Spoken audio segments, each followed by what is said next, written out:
大多故事是由嚼通天海鲜酒家特约赞助播出。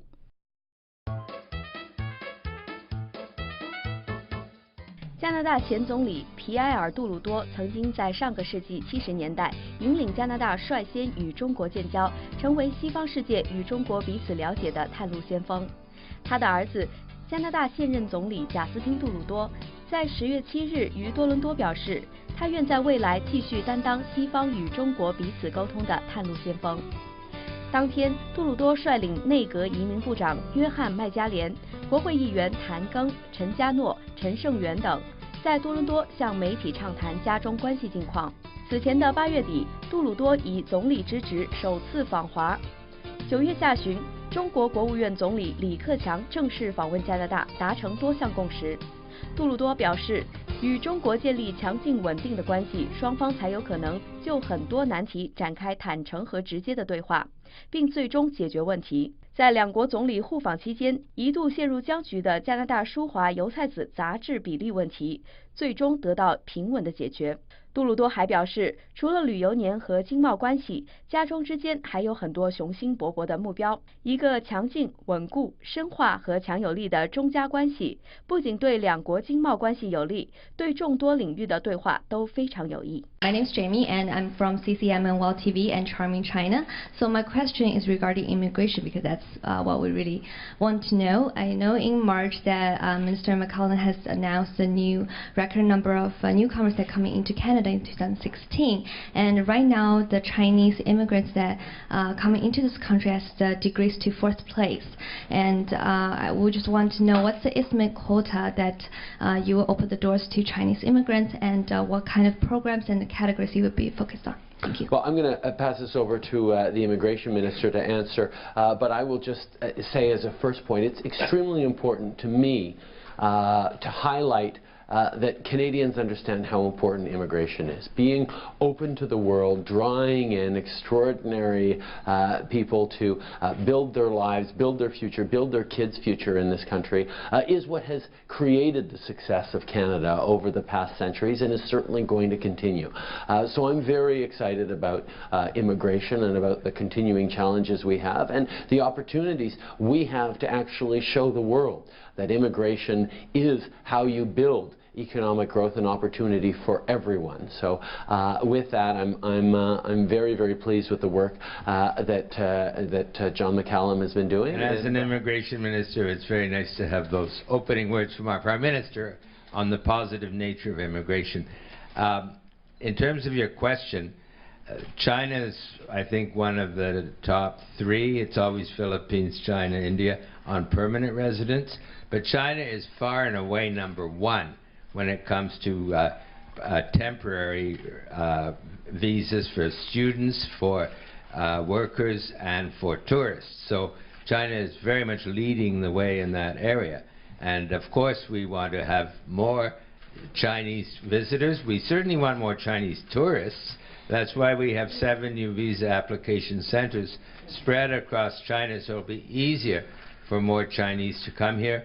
And as the Prime Minister indicated, we have strong targets for increasing that tourism.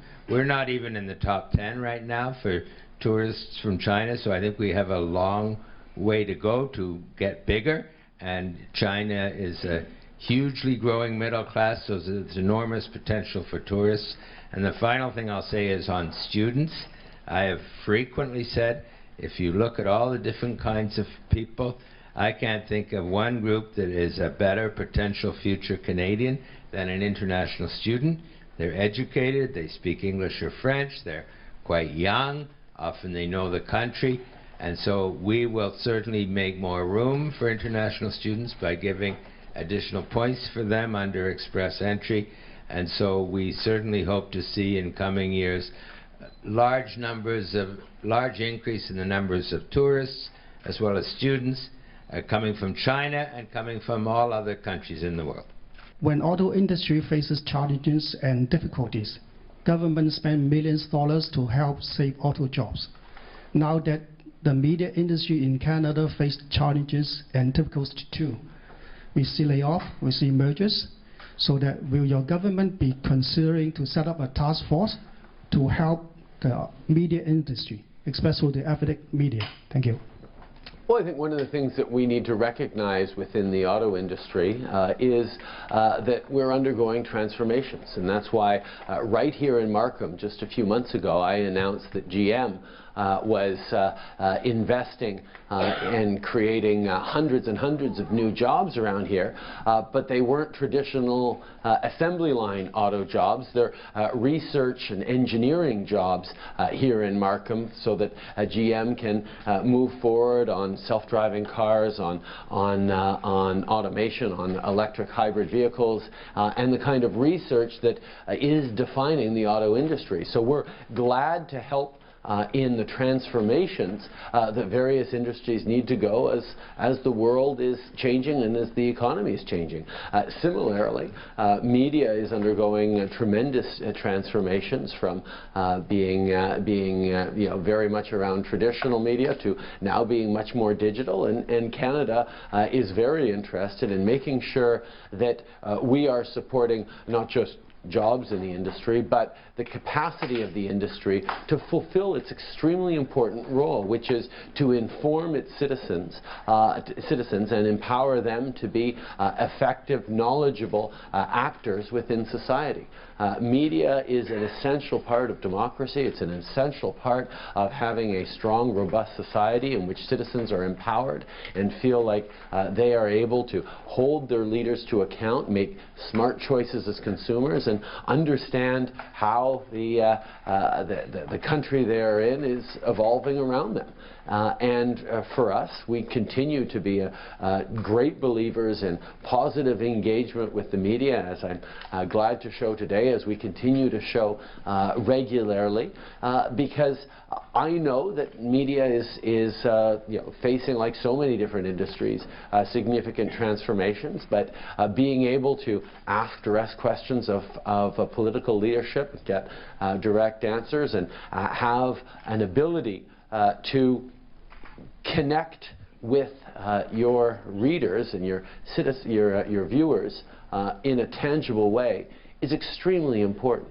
And it's important to me that we remember that the great power of community media is not in your ability to tell stories about the home country, whether it's China or elsewhere. The great power is in able to tell stories about this country in a way that connects with the lives and the experiences of your readership. So that's why when I meet with community media, I'm happy to talk about the auto industry, I'm happy to talk about trade deals in general, I'm happy to talk about our investments in the middle class, whether it's tax cuts for the middle class by raising taxes on the wealthiest 1%, or the Great Canada Child Benefit that actually puts more money in the pockets of hardworking families. These are things that affect everyone, and my party is one that is very, very proud that we always tend to engage with everyone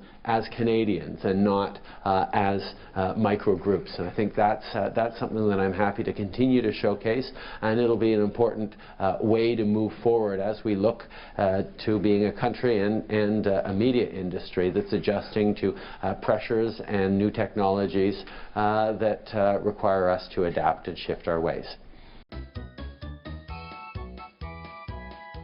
感谢收看今天的大都故事，我们下期再见。